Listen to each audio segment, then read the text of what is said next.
What is up, guys? It's me, Zach Lee. So it was a very slow day for any off the court NBA news today. I'm just gonna keep it real with you guys. But that being said, even though it was slow off the court, that doesn't mean it was slow on the court, because it wasn't. We had 18 teams in action tonight, so let's just take a look at what went on in the NBA. Lego. So Paul George has been giving fans something to talk about all season long, and I know that PG already won the award back in 2012, but I'm just saying, if so many other players weren't so much more deserving of the award this year, then I think Paul George might have once again been in the running to win the Most Improved Player award, as the year after everyone thought his days of being an all-star were pretty much over. Now that he was playing alongside Russell Westbrook, he is having the best season of his career. And tonight, when the Thunder were taking on the Milwaukee Bucks, it was Paul George once again who led the way. 36 points, 13 rebounds, and 3 steals on 12 of 21 shooting and 8 of 12 shooting from deep. Man put Giannis on a poster and scored 7 of the Thunder's last 9 points, including a 3 that iced the game with under a minute left to play. Paul George was so great tonight that even Giannis after the game could do nothing but praise him for how great he was. He was doing everything, making threes, mid-range, dunking, floaters. It was a little of everything. He was playing amazing. Down the stretch, you knew where the ball was going to go. It was going to Paul George, and he closed the game out for them. He played the right way. You guys remember back when the Los Angeles Lakers could have traded Brandon Ingram for Paul George? Bro, if they would have done that, do you know how different the NBA would be today? What would have happened to Victor Oladipo? Would Brandon Ingram thrive in Indiana? How much different would the Los Angeles Lakers look right now if they had both Paul George and LeBron James? Do you think that the Los Angeles Lakers regret not trading for Paul George? That's the real question right there. If the Lakers had the chance, the opportunity to go back in time and make that trade with the Indiana Pacers, would they do that knowing everything that they know right now? The Los Angeles Lakers just got the win over the Phoenix Suns, 116-102 the final score. Ivica Zubac and Kentavious Caldwell-Pope both finishing this game with 24 points, while Ingram had 22. And now I'm really thinking about this whole Los Angeles Lakers thing, because now I'm also wondering a couple of other things.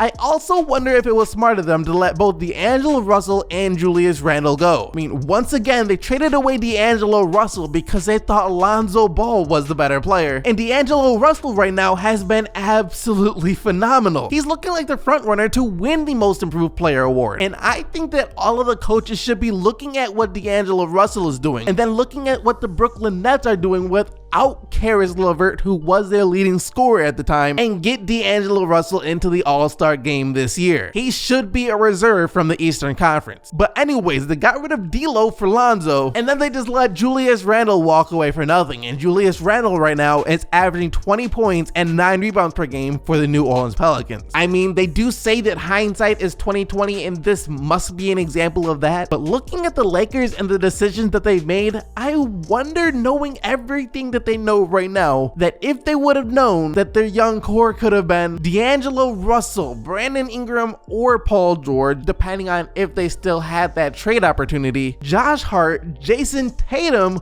who they could have taken instead of Lonzo Ball in that draft, and then Julius Randle as well. The Lakers could have had that exact situation right now. That's insane to think about, and I just want to know if the Lakers would have gone back and did things differently if they could have. Moving on though, the Miami Heat just beat the New York Knicks 106-97. Dwayne Wade playing his last game in Madison Square Garden, and playing well too, finished with 15 points and 10 assists. However, Carmelo Anthony was also in attendance for this game, and he received a standing ovation from the crowd. It was well deserved, and after the game he went on to say that at this point he just wants to be happy. He thinks he put himself in a good, peaceful mind state right now, being able to focus in on what he needs to focus in on, and whatever's going to make him happy, then we're going to make it happen. Basketball wise, I think the New York Knicks might as well just let Carmelo Anthony finish out his season in New York. I mean, what do you guys really have to lose? If the Los Angeles Lakers and no other playoff teams want Carmelo Anthony, then I seriously think, why not just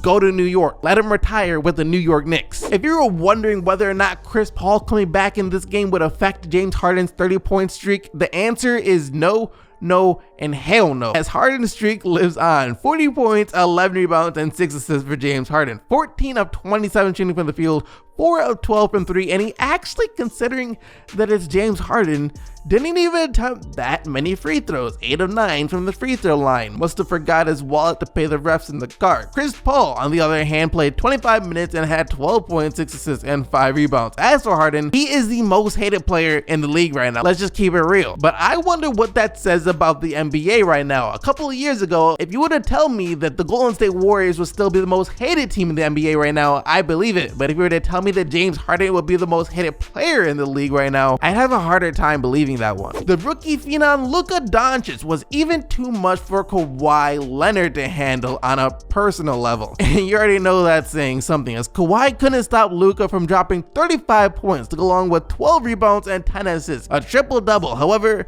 the Mavericks still lost that game, 123-120. Kawhi Leonard not too bad himself with 33 points and 10 rebounds. Donovan Mitchell and the Utah Jazz are doing the exact same thing that they did last year. Start off real slow, but all of a sudden they are playing like they are the best team in the NBA. And with the Western Conference being as close as it is right now, Utah, after being in like 11th or 12th place in the West a couple of weeks ago, is now all of a sudden tied for 6th in the West with the Spurs and just 2 games behind the 4-seeded Trailblazers. DeMar DeRozan not lacing up with the Spurs in this one, but it turned out not to matter anyways. The San Antonio was still able to get the 132-110 win for the Washington Wizards. Marcus Aldridge for 30 points and 9 rebounds and 6 assists. The Los Angeles Clippers beating the Sacramento Kings 122-108. Montrezl Harrell with 25 points off the bench, and by the way, my bad for getting him and Kenneth Faried mixed up the other day. And lastly, the Cleveland Cavaliers got the win over the Chicago Bulls 104-101, and with this win, the Cleveland Cavaliers still have a chance to end the season with a very respectable 41-41 record.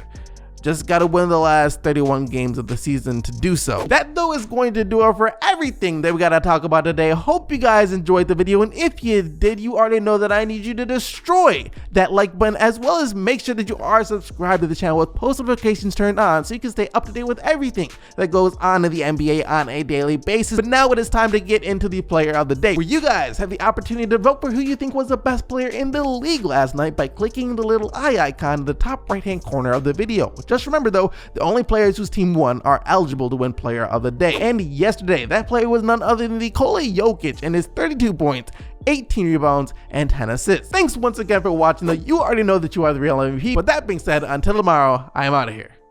Peace!